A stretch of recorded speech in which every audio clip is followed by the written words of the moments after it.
मोहब्बत बरसा देना तू सावन आया। अगर आत्मी चाललंय काय अहो राहू द्या मॅडम, तुमच्यासाठी खास घेऊन आले महाभारताचाच दुसरा पार्ट सांगणार आहे. तर आता आपण लास्ट टायमाला कुठपर्यंत होतो? 5 पांडव, कर्णाचा जन्म, 100 कौरव, त्यांची बहीण दुश्शला, दुश्शलाचा नवरा जयद्रथ, आत्ता फक्त नाव लक्षात ठेवा, आणि युयुत्सू दासीला धृतराष्ट्राकडनं झालेला असतो. तर एवढी जनता मी तुम्हाला सांगितली होती. तर आता काय होतं, कुंती, माद्री आणि पांडू जेव्हा जंगलात असतात ना, तेव्हा ना पांडू राजाला जेव्हा माद्रीकडं, आता ती असतेच इतकी भारी, तर तिला बघून पुन्हा एकदा प्रेम उत्पन्न होतं. ते कंट्रोलच्या बाहेर जातं. किंदम ऋषींचा शाप सुद्धा विसरतो पांडू, आणि मग तिला जाऊन भिडतो आणि आज फिर तुम पे प्यार आया है, बेहद और बेशुमार आया है। आज फिर तुम पे जागच्या जागी पांडू मृत्यू पावतो, आणि मग माद्रीला एवढा मोठा धक्का बसतो की आपल्यामुळं नवरा गेला, त्याच्यामुळं ती सती जाते. आता मग कुंतीवर ह्या 5 लेकरांची जिम्मेदारी येते. मग कुंती काय करते, ती लेकरं घेऊन जवळजवळ 18 दिवस जंगलात काढते, आणि नंतर मग हस्तिनापुरात येते, आणि कौरवांबरोबर ही पोरं वाढत असतात. आता तुम्हाला सांगू का, इकडे व्यास महर्षी आहे ना, ते माता सत्यवतीला म्हणतात, मम्मी मम्मी, माझ्या ज्या 2 बायका आहेत ना, बायकाच म्हणायच्या ना, पोरांना जन्माला घातले, तर अंबिका आणि अंबालिकाला ना घेऊन मम्मी तू जंगलात जा. आता तुला काही सुख भेटणार नाही, खूप मोठं राजकारण इथं होणार आहे, आणि मी खूप बिझी असणार आहे, मला कोणाचंही डोक्याला ताप नकोय मम्मी.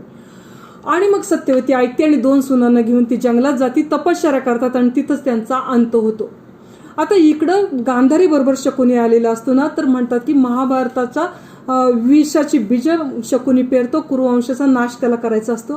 कारण गांधार देशाचा तो राजा, सुबल राजाचा मुलगा हा शकुनी असतो, आणि तुम्हाला सांगितलं ते तुरुंगात अन्न करून त्याचे सगळे तिकडचे चुलते पुतणे पप्पा सगळ्यांना मारलेला असतं.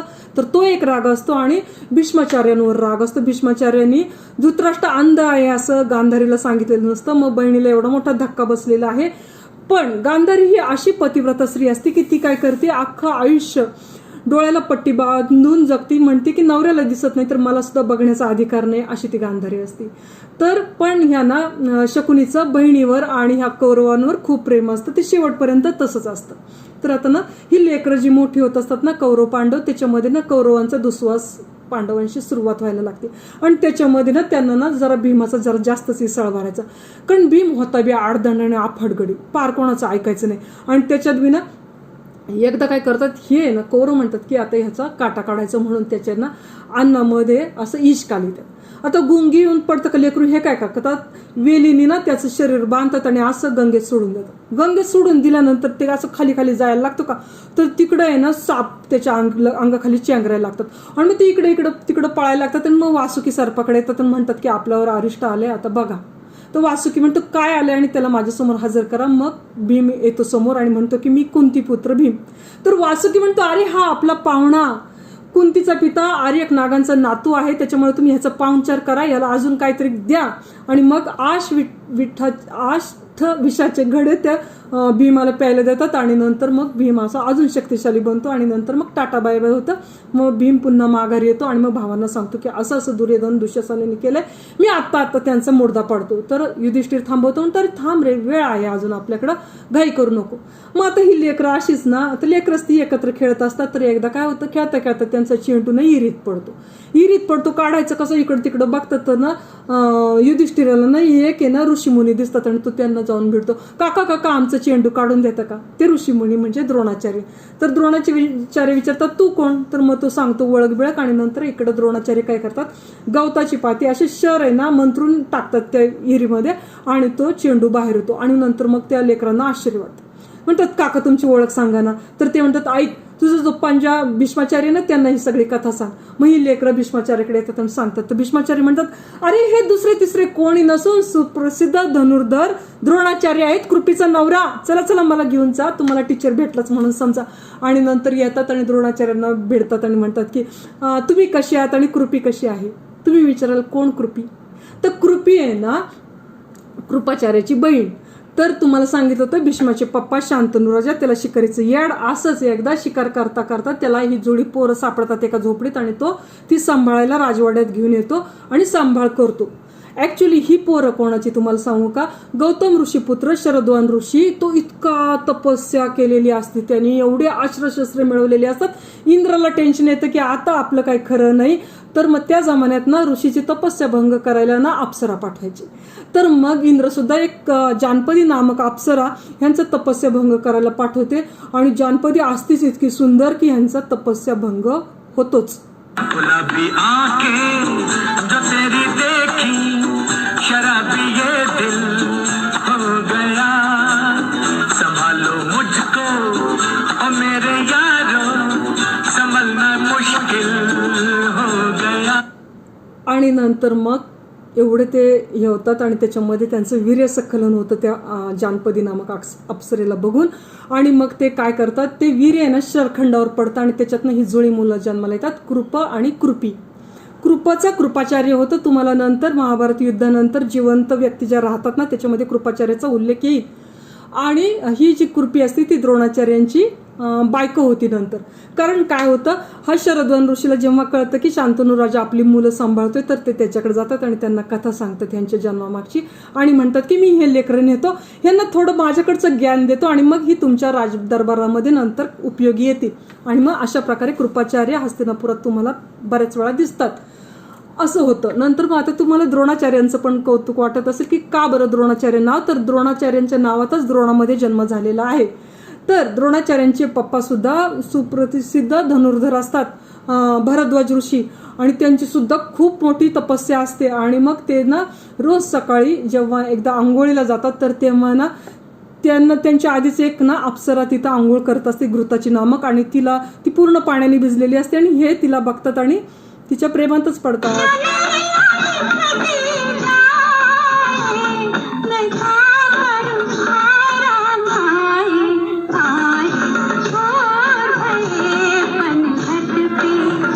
थोडक्यात सत्यम शिवम सुंदरम होतं तिथं. आणि नंतर मग त्यांचं वीर्यस्खलन होतं, आणि ते काय करतात, त्यांना इतकं लाज वाटते त्याची, आणि ते एक पिंपळाचं द्रोण करतात आणि त्याच्यामध्ये ठेवतात. मॅडम तुम्हाला सांगू का, त्या जमान्यात आहे ना एक होतं, व्हाईटनरचा उपयोग व्हाईटनर म्हणूनच व्हायचा, पेन म्हणून खरडला नाही जायचा. हो, आणि तो व्हाईटनर कधीतरी जिंदगीमध्ये वापरात यायचा, नाही तर कधीतरी लीक होऊन जायचा मॅडम, आणि त्यालाच तर ब्रह्मचार्य म्हणतात मॅडम. अगं रत्नी काय बोलते, अहो मॅडम तुम्हाला सांगू का, ह्या जर बायका नसते ना पुरुष फार पुढे गेले असते. हो ना, तुम्हाला असंच वाटतं ना? हो रत्नी, अगं हो, मला सुद्धा असंच वाटतं. नक्कीच किसन्या बॅरिस्टर झाला असता, आणि तुझा नवरा जो लेखनिक आहे ना त्याचा राज्यपाल झाला असता. मॅडम तुम्ही काय बोलता ना, कधी कधी तुमची जोक आहे ना माझे एक फुट काय असे वरनं जातात. अगं जाऊ दे करत नाही, त्याच्यात काही इतकं महत्वाचं नाही, तू पुढं बोल, मारा बार बोल. तर मग असे भीष्माचार्य म्हणतात की आता माझ्या लेकरांना तुम्ही सांभाळायचं आणि यांना शिकवायचं. हे भीष्माची ना सगळी जिंदगी ना ही लेकरांची टेन्शन घेण्यातच गेलेलं असतं. बघा, बापाला हौसेनी सत्यवती मेरे डॅड की दुल्हन ह्यांनीच तर मदत केलेली असते, ती सत्यवती आणतात. त्या सत्यवतीला 2 लेकरं, चित्रांगद विचित्रवीर्याच्या 2 बायका, अंबिका आणि अंबालिका. व्यासापासून त्याला झालेली धृतराष्ट्र पांडू, आणि दासीपासून विदुर, आणि धृतराष्ट्राची ही 100 लेकरं, आणि नंतर पांडूची ही 5, ती पण कुंतीनी दुर्वासा ऋषींचा मंत्र दिलेला असतो, त्याच्यावरनं माद्रीला 2 लेकरं आणि स्वतःला 3, अशी 5 पांडव उत्पन्न केलेले असतात. आणि ही लेकरांची जिम्मेदारी अख्खं आयुष्य ह्या भीष्माचार्याचं असंच गेलं मॅडम. किसण्याचा बाप पण असंच होतो, भीष्माचार्यासारखा होता. खरंच मॅडम, डिक्टो त्याचं तसंच होतं. अगं रत्नी, त्या किसण्याचा बाप भीष्माचार्यासारखा? अगं बाई, हा भीष्माचार्य संन्यासी ब्रह्मचारी, अख्खी लाईफ त्यांनी कधी बाईच्या अंगाला हात लावला नाही. काय बोलती? अगं निम्मा गाव त्या किसण्याच्या बापाच्या छापावर गेले. रत्नी काय बोलती बिंडॉक सारखं? तू काय टीव्हीतलं बघून बोलती का येडे? अगं टीव्हीत आता कलर्स वरचे मला दुर्योधन आणि कर्ण आवडतं, तर महाभारत माझ्या नावाने फिरवते करत नाही. अगं वेडी, बोल पुढचं. हां, तर मग द्रोणाचार्यांना मग भीष्माचार्य म्हणतात तुमची फी काय असेल ती सांगा, मी ॲडव्हान्समध्ये द्यायला तयार आहे. तर द्रोणाचार्य म्हणतात हो, मी गुरुदक्षिणा घेणार आहे, पण ती आत्ताच नको. माझे हे जे स्टुडंट आहेत ना, तर ते ना द्रुपद राजाचा पराभव करतील आणि मग मला गुरुदक्षिणा देतील. आणि मग त्याच वेळेस तो एक लहानसा तो अर्जुन आहे ना, तो म्हणतो आत्ताच्या आत्ता मी तुम्हाला पराभव करतो द्रुपदाचा. आणि त्याचं ते कौतुकाचे बोल म्हणतात ना, टीचरवर इम्प्रेशन पाडलं नाही ह्या कार्टनी, मग अर्जुन झाला ना फेवरेट देव द्रोणाचार्यांचा. मग तसंच होतं. हे 5 पांडव आहे ना नंतर द्रुपदाचा पराभव करतात, पण द्रुपदाला एवढा इसाळका, द्रोणाचार्याला एवढा इसाळका द्रुपदाचा, तर तुम्हाला सांगते ना, द्रुपद आणि द्रोणाचार्यांच्या पप्पांच्या म्हणजे भरद्वाज ऋषीच्या आश्रमामध्ये शिकत असतात लहानपणी. तर द्रुपद म्हणतो की माझे पप्पा राजा आहेत आणि मी जर त्यांच्या गादीवर बसलो ना मग तुझी पण आयुष्याचे आपण लय मजा करू वगैरे असे त्यांच्या गप्पा चालतात. आता क्लासमेट असते ना, तर मग काही वर्षांनी काय होतं, द्रुपद राजा गादीवर बसतो आणि इकडं द्रोणाचार्याचं कृपीबरोबर लग्न होतं. परिस्थिती खूप बेताचीच असती आणि त्याच्यातच अश्वत्थामा मुलगा होतो आणि मग अश्वत्थामाचे लय हाल होतात. मग ही कृपी म्हणते की ऐका ना, तुमचा नवरा एवढा श्रीमंत आहे, तुम्ही एवढ्या गप्पा मारता, राजा आहे आमका आहे, तर तुम्ही आहे ना एक त्याच्याकडे जाऊन आपण हे अश्वत्थामाला किती दिवस तांदळाचं असं दूध पिल लेकरू, तर तुम्ही आहे ना तर त्याच्याकडनं गाय आणा आपल्या लेकरासाठी. तर तो म्हणतात चल आपण जाऊया, म्हणून हे द्रुपदाकडे जाते ही फॅमिली. पण द्रुपद राजा ओळख करून देत नाही, त्यांचा अपमान करतो. मग द्रोणाचार्याला ती खदखद असते म्हणून तो म्हणत असतो हे करा. तर हे पांडव नंतर खरोखरच द्रुपदाचा पराभव करतात, कौरव पांडव मिळून. आणि नंतर आहे ना मग जेव्हा द्रुपद ह्याच्या पायाशी येतं द्रोणाचार्यांशी, तर द्रोणाचार्याचं मित्रप्रेम बाहेर येतं आणि मग काय करतात, अर्ध राज्य द्रुपदाला देतात आणि अर्ध अश्वत्थामाला ठेवतात. पण राजाला, या द्रुपद राजाला कुठंतरी ठसठस असते, कारण हे शेवटी आपल्याला मित्रांनी हे दिलेलं आहे, उपकार केलेले आहे आपल्यावर. तर मग हा द्रुपदाची ती ठसठस आहे ना, तर तो काय करतो, बरेच प्रयत्न करतो, याज ऋषीपर्यंत पोहोचतो. तिथपर्यंत जायला बरेच ऋषी नकार देत असतात, मग याज ऋषीपर्यंत पोहोचतो. 10 करोड गायींच्या बदल्यामध्ये तो म्हणतो की मला असा जन्माला घाला मुलगा की जो द्रोणाचार्यांच्या मृत्यूला कारणीभूत होईल. आणि मग यज्ञकुंडातनं द्रौपदी आणि द्रुपदाचा जन्म होतो आणि द्रौपदी आणि दृष्टद्युम्नाचा जन्म होतो आणि तोच दृष्टद्युम्न द्रोणाचार्यांच्या वधाला कारणीभूत ठरतो. अशा प्रकारे ते होतं. तर मग आता तुम्हाला सांगते, मग आता ही मुलं अशी शिकत असतात द्रोणाचार्यांच्या हाताखाली. मग एकदा काय होतं ते तुम्हाला सांगितलं, अर्जुनाचे ते फक्त त्याला डोळा दिसतो आणि बाकीच्यांना सगळंच दिसत असतं, पक्षाचं फांदी बिंदी, ते तसंही अर्जुन स्वतःचं वेगळेपण दाखवत असतो. मग कर्ण ना त्या द्रोणाचार्यांना म्हणतो की अहो मला पण शिकवाल का तुम्ही हे धनुर्विद्या. तर द्रोणाचार्य म्हणतात नाही रे, बॅच फुल आहे आणि मी फक्त राजपुत्रांना राजकुमारांना शिकवतो, नाही शिकवू शकत. मग कर्ण नाराज होतो आणि मग तो काय करतो, म्हणतो आता मी आहे ना याचा बाप निघतो, म्हणतो ह्याच्या टीचरला जाऊन भेटतो. म्हणून परशुरामाला डायरेक्ट जाऊन भेटतो आणि परशुरामाला आपल्या मागची हिस्ट्री न सांगता आपलं कुळबीळ सांगत नाही आणि मग नंतर त्याच्याकडनं शस्त्राध्ययन घेतो. परशुराम सगळं त्याला शिकवतात. आणि मग एकदा काय होतं, परशुराम कर्णाच्या मांडीवर झोपलेले असतात आणि त्याच वेळेस ना एक भुंगा आहे ना मांडी पोखरायला लागतो कर्णाची.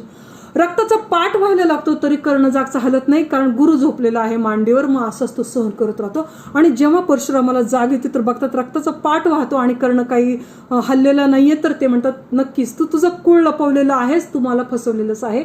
आणि नंतर मग कर्ण खरं खरं सांगतो आणि मग परशुराम त्याला शाप देतात आणि म्हणतात की आत्ता तू मला असं खोटं बोललेलं आहेस ना, तर मी जिलेली जी विद्या आहे ना ऐन टायमाला तुला दगा देईल, तुला कुठलेही मंत्र आठवणार नाही. आणि ऍक्च्युअल महाभारत युद्धामध्ये जेव्हा कर्णाला मंत्र आठवत नाही तर त्याच्या मागचं कारण म्हणून एवढं मॅडम सांगावं लागतंय.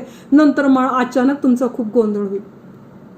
मग त्याच जंगलामध्ये ना एकलव्य नावाचा भिल्लपुत्र बघत असतो यांचं शिकवणे आणि तो द्रोणाचार्यांना जाऊन भेटतो. आता एकलव्य हिरण्यधनुचा मुलगा निषाद वंशाच्या राजाचा असतो.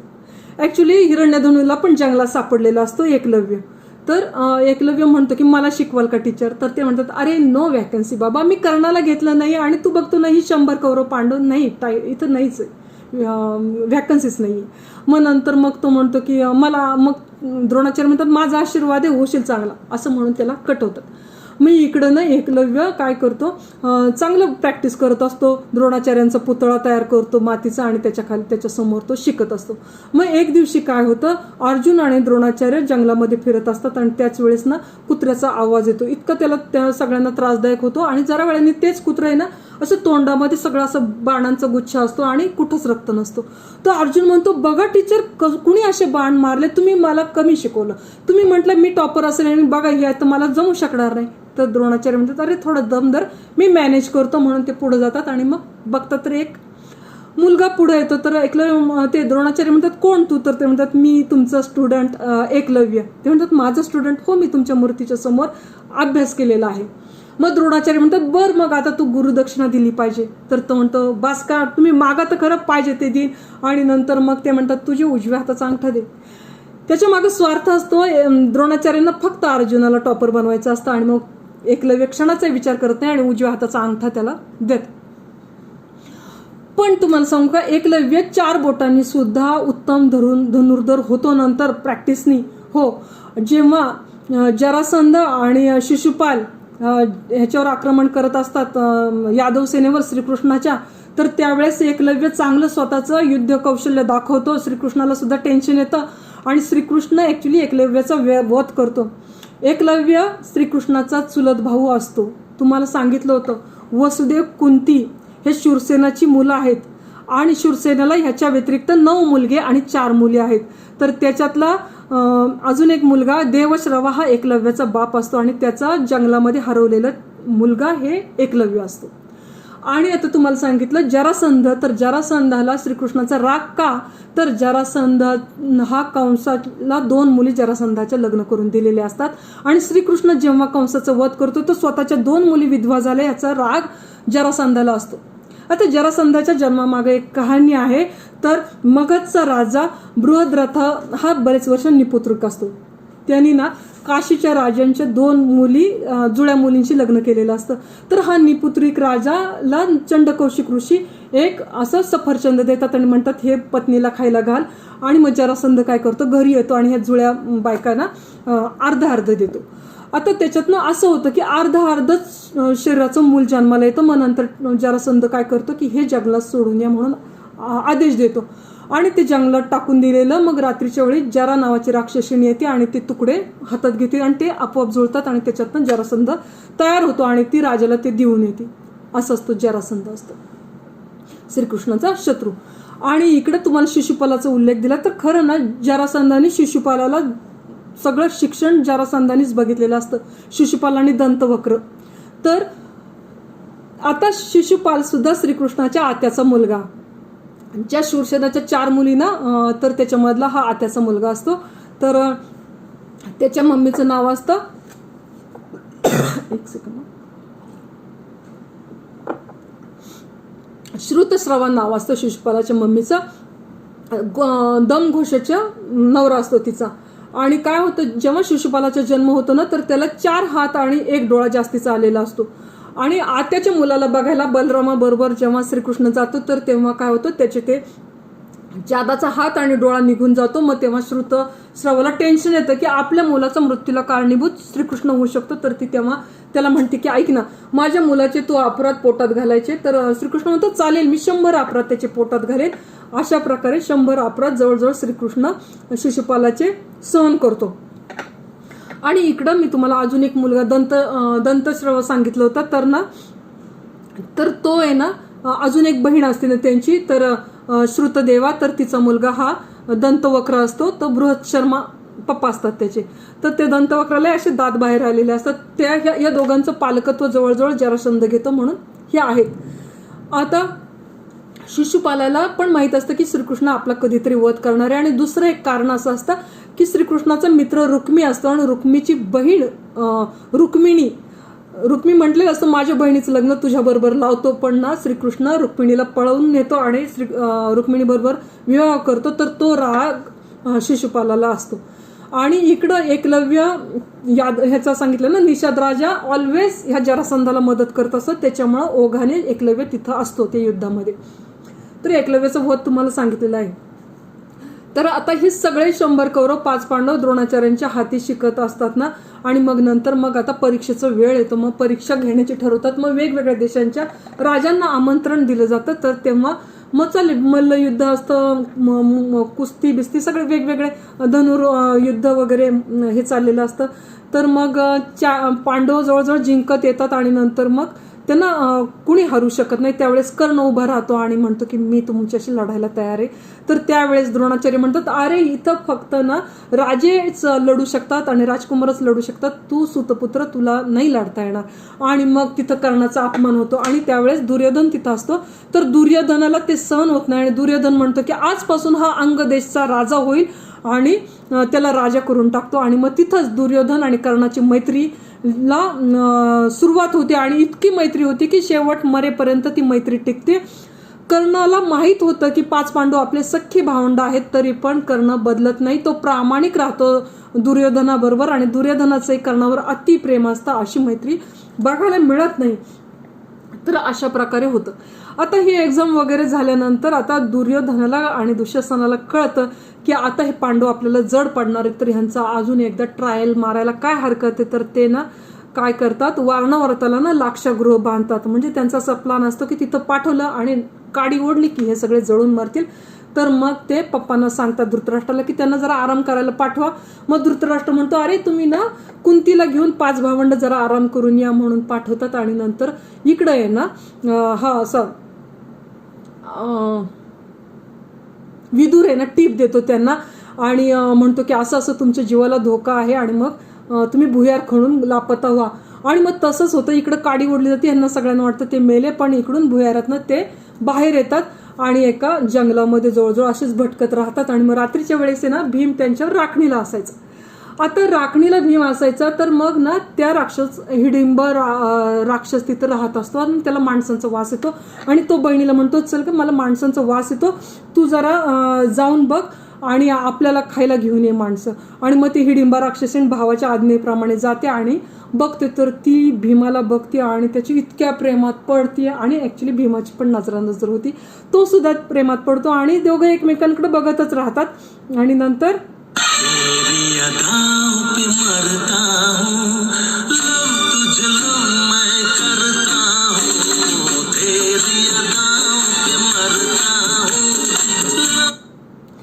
आणि त्यांचं प्रेम चाललेलं असतं. आणि तेवढ्यात तिकडून येतो हिडिंब राक्षस बहिणीला काय वेळ झाला आणि म्हणतो अगं बाई काय चाललंय हे. आणि नंतर मग तो स्वतःच त्या भीमाशी लढायला लागतो. आणि नंतर मग त्या मारामारीमध्ये हिडिंब राक्षस भीमाकडनं मारला जातो. आणि नंतर मग भीमाला वाटतं की आता या बहिणीचं करायचं काय, तर तो लग्न करून टाकतो. आणि त्यांना घटोत्कच नावाचा मुलगा होतो. आणि घटोत्कचाला बार्बरिक नावाचा मुलगा होतो. तो खूप भारी असतो आणि त्याला मम्मीने शिकवलेलं असतं जो हरणार आहे ना कायम त्याची बाजू घ्यायची, हे एवढंच लक्षात ठेवा. तर भीमाचं सगळ्या पांडवांमध्ये पहिल्यांदा लग्न होतं. हां. आणि नंतर मग आता हे असेच पुढं फिरत फिरत एक चक्रानगरीत येतात. एक ब्राह्मण त्यांना आश्रय देतो आणि शेजारी झोपडीमध्ये हे राहत असतात. भिक्षा मागून हे 5 पांडव आणि कुंती राहत असतात. आणि नंतर मग एकदा काय होतं, ते ब्राह्मण कुटुंब असं खूप चिंतेत असतं. त्यावेळेस कुंती कारण विचारते तर ते म्हणतात की बकासूर नावाचा राक्षस गावाच्या बाहेर राहतो, तर त्याला गाडाभर धान्य, अन्न आणि एक मनुष्य जीव द्यायला लागतो. तर आज आमची पाळी आहे, तर त्यामुळे आम्ही रडत आहोत. मग कुंती म्हणते तुम्ही टेन्शन घेऊ नका, भीमाला मी पाठवते, माझे 2 दिवसाचे रेटे थापाचे वाचतील. मग ते काय करतात, भीमाला पाठवतात आणि भीम बकासुराचा वध करतो, हे तुम्हाला माहीत आहे. मग नंतर मग असेच ते पुढे जात असतात. तर तेवढ्यात त्यांना व्यास महर्षी येऊन भेटतात आणि व्यास महर्षी सांगतात की ऐका, द्रुपद राजाच्या कन्येचा द्रौपदीचा विवाह आहे, तिथं जाऊन भिडा, ती द्रौपदी तुम्हाला सून म्हणून चांगली आहे, बायको म्हणून. आणि मग नंतर मग अर्जुन म्हणतो हो हो आपल्याला जायला पाहिजे. आणि मग नंतर ते असे पुढे जायला निघतात. आणि मग एका सरोवराच्या ठिकाणी येतात. तर तिथं गांधर्व आपल्या बायकांबरोबर आराम करत असतात. आणि मग तिथं काहीतरी त्यांची बासाबाशी होती.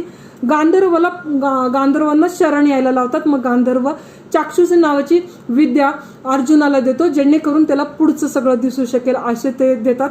आणि धोम ऋषींचा पत्ता सांगतात. आता धोम ऋषी द्रौपदी स्वयंवरासाठी कोणाला पौरवत्य म्हणून करण्यासाठी न्यायचे असतात, म्हणून मग त्यांना ऋषींना घेऊन ते द्रौपदी स्वयंवरापर्यंत जातात. इथपर्यंत बात झालं. अहो मी तीच मन की बात वाली doctor Vaishi. Thank you so much. पुढच्या भागात पुढची माहिती. बाय.